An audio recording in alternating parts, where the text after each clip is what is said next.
एक बहुत बड़ी प्रॉब्लम है।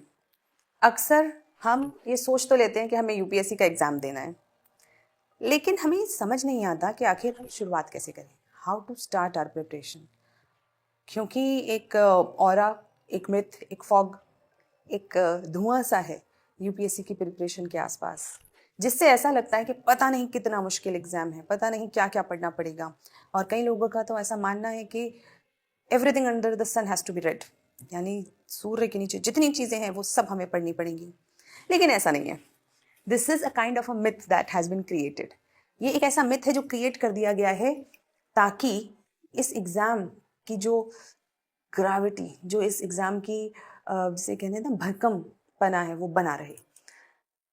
ये वाली बात तो सही है कि पढ़ना तो बहुत कुछ होता है, एग्ज़ाम बहुत आसान भी नहीं है, लेकिन इतना मुश्किल भी नहीं है, इम्पॉसिबल भी नहीं है। बहुत सारे बच्चे आसानी से इसे पढ़ते हैं और इसे क्लियर भी करते हैं। Now the real question, how to start. Most of the time when we think about UPSC, we are not very serious about it. UPSC को हम एक अनअचीवेबल गोल, एक यूटोपिया की तरह अपना एक गोल बना लेते हैं, जहाँ पर हम ऐसा कहने तो लगते हैं, स्कूल से ही कहने लगते हैं कई बार कि मुझे ऑफिसर बनना है, I want to be a collector, I want to be ना IAS, ऐसी वाली बातें करने लगते हैं। लेकिन आप ये रियलाइज करेंगे कि आपने कभी भी सीरियसली उसे पढ़ना स्टार्ट नहीं किया है, and that is the real problem. So whenever you decide, give yourself some time and start reading. क्या पढ़ें? लेकिन सबसे पहले न्यूज़पेपर पढ़ना शुरू करेंगे। अब newspaper, the Hindu, the Indian express, times of India, ये कई सारे न्यूज़पेपर्स हैं मार्केट के अंदर। आपको इनमें से जोन सा भी न्यूज़पेपर शुरुआत के लिए समझ में आता है, अच्छा लगता है पढ़ना, आप पढ़ सकते हैं। Start with it. पहले 1 महीना 2 महीना न्यूज़पेपर समझ नहीं आता है आसानी से।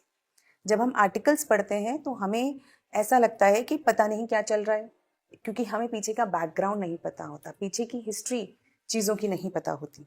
जैसे सपोजिडली एक आर्टिकल आया किसी स्कीम पर, अब आपको ये अंदाज़ा नहीं है कि स्कीम एनालाइज तो हो गई, लेकिन ये स्कीम आई क्यों थी, या इसके पहले क्या था, या किसी विदेशी इवेंट के लिए बात हो रही है, जैसे कि रशिया यूक्रेन वॉर के ऊपर न्यूज़ आई है, लेकिन अब आपको उसका बैकग्राउंड नहीं पता बहुत ज़्यादा। हो सकता है कुछ पॉइंट्स आपके आर्टिकल में हों, वो आपको समझ में आ जाएंगे। इसलिए जब हम न्यूज़पेपर शुरुआत में पढ़ना चालू करते हैं तो किसी को भी पूरा समझ नहीं आता है, लेकिन धीरे धीरे धीरे जब हम कंसिस्टेंटली उसे पढ़ते रहते हैं, धीरे धीरे न्यूज़पेपर सेंस बनाने लगता है। वी स्टार्ट फीलिंग दैट हाँ, अरे ये तो परसों भी आया था, ये तो 15 दिन पहले भी आया था। तो आपको धीरे धीरे चीज़ों की ग्रास्प आने लगती है, आप चीज़ों को समझने लगते हो। This is first. तो पहले हम न्यूज़पेपर पढ़ना चालू करेंगे थोड़ा थोड़ा। दूसरा, एनसीईआरटीज़। एनसीईआरटीज़ इसलिए क्योंकि वो आप अपने स्कूल टाइम में पढ़ते ही आ रहे होंगे, आपने पहले भी पढ़ी होंगी, और क्योंकि एनसीईआरटीज़ लिखी ही इस तरीके से जाती हैं कि स्कूल में जब हम हैं तभी से हम लोग उनको समझ सकें। इश्यूज़ को बहुत सिंपल लैंग्वेज में लिखी जाती हैं, बहुत इंटरैक्टिव वे में लिखी जाती हैं, इसलिए हम सबसे पहले एनसीईआरटीज़ से शुरू करेंगे। और एनसीईआरटीज़ यूपीएससी के लिए भी बहुत इंपॉर्टेंट है, बल्कि सभी गवर्नमेंट एग्जाम्स के लिए इंपॉर्टेंट है, क्योंकि ये वही किताबें हैं जो लगभग सारी इंडिया के पास, इंडिया के बच्चों के पास पैन इंडिया प्रेजेंस है इन किताबों की। तो हम अब कैसे पढ़ें, कौन से सब्जेक्ट से शुरुआत करें? आपको जौन सा सब्जेक्ट अच्छा लगता हो, वट एवर, आपको हिस्ट्री अच्छा लगता है तो आप हिस्ट्री से शुरुआत कर सकते हैं, आपको साइंस अच्छी लगती है आप साइंस से कर सकते हैं, ज्योग्राफी अच्छी लगती है ज्योग्राफी से कर सकते हैं। 6 to 12th, कुछ सब्जेक्ट्स में 6 to 10th, अलग अलग सब्जेक्ट्स हैं। इस पे हम कभी और दोबारा से चर्चा करेंगे कि किन सब्जेक्ट्स पे किन किन किताबों को हमें देखना चाहिए, पर एनसीईआरटीज़ जनरली सारी ही हमें पढ़नी चाहिए, जो भी 10th तक की हमारी एनसीईआरटीज़ हैं। सो 6 से आप शुरुआत करें, एक सब्जेक्ट की 6 to 10th या 12th तक की आप एनसीईआरटीज़ पढ़ लीजिए। और उसके बाद एनसीईआरटी बेस्ड क्वेश्चंस मार्केट में मिलते हैं, बहुत सारी वेबसाइट्स पे भी रहते हैं, तथास्तु की ऐप पर भी बहुत सारे ऐसे PYQs हैं जो एनसीईआरटी बेस्ड है, तो आप वहाँ से जाके उन्हें प्रैक्टिस कर सकते हैं। यू कैन सी कि किस तरीके से हमारी, क्या आपने जो एनसीईआरटी पढ़ी उससे आप क्वेश्चंस कर पा रहे हैं या नहीं कर पा रहे हैं।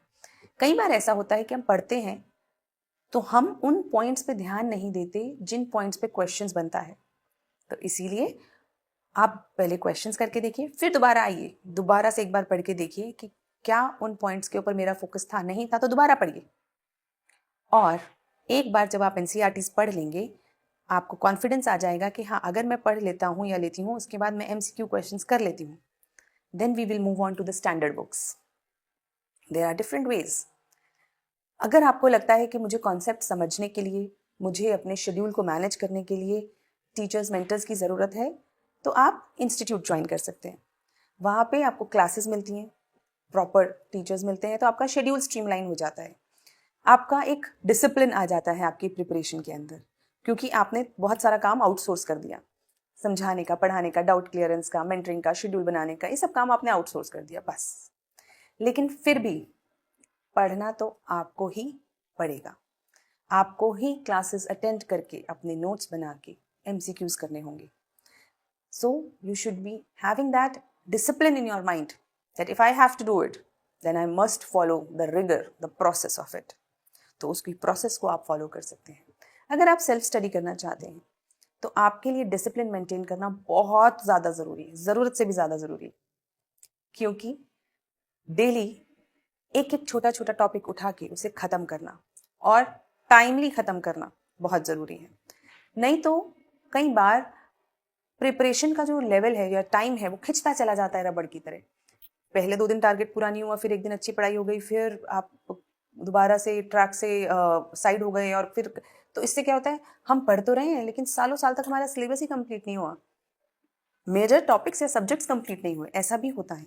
तो इसीलिए maintain your discipline, standard books, and slowly and steadily जैसे ही आपके पास थोड़ा थोड़ा कंटेंट आने लगे, आप आंसर राइटिंग, एसे राइटिंग, इन सब पे भी प्रोग्रेस कर सकते हैं।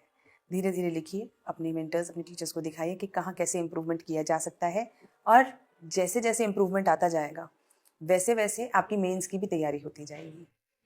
Answer writing is an art. एक बार आपको आंसर राइटिंग आ गई, उसके बाद तो जिस भी सब्जेक्ट या जिस भी चीज़ का आपके पास कंटेंट है आप उसे लिख सकते हैं। जब मैं तथास्तु पे आंसर राइटिंग की क्लासेस लेती हूँ, so we make sure that we do live answer writing. What is live answer writing? सामने बैठ के लिखना, क्योंकि जब हम घर पे आराम से लेजर में बैठ के लिखते हैं वो बहुत अलग होता है। पता चलता है कि एक आंसर में आधा घंटा लग गया, लेकिन असलियत में 10 नंबर के आंसर के लिए यूपीएससी में कितना टाइम मिलता है? लगभग 6.8 to 7 minutes. This means it is not just about content, it is also about speed, it is also about structure, it is also about articulation. और इन सारी चीज़ों को हमें धीरे धीरे करके अपनी आंसर राइटिंग के अंदर इंक्लूड करना है। और जब आप में इतना डिसिप्लिन, इतना फोकस आ जाता है, तो कुछ पर्सनालिटी डेवलपमेंट की चीज़ों को अपने अंदर इनकलकेट करके, अपने कम्युनिकेशन स्किल्स को इम्प्रूव करके, then we should go for the stage of interview. और इंटरव्यू के लिए अलग से कुछ प्रिपेयर नहीं करना होता। आपकी प्रीलिम्स और मेंस की तैयारी के साथ साथ अगर आप बस कम्युनिकेशन स्किल्स पे ध्यान देते रहते हैं तो आपकी इंटरव्यू की तैयारी साथ साथ ही होती चली जाती है। This is the basics of beginning, and we will make some video for further elaboration. I hope when you start with a firm mind and a dedicated heart.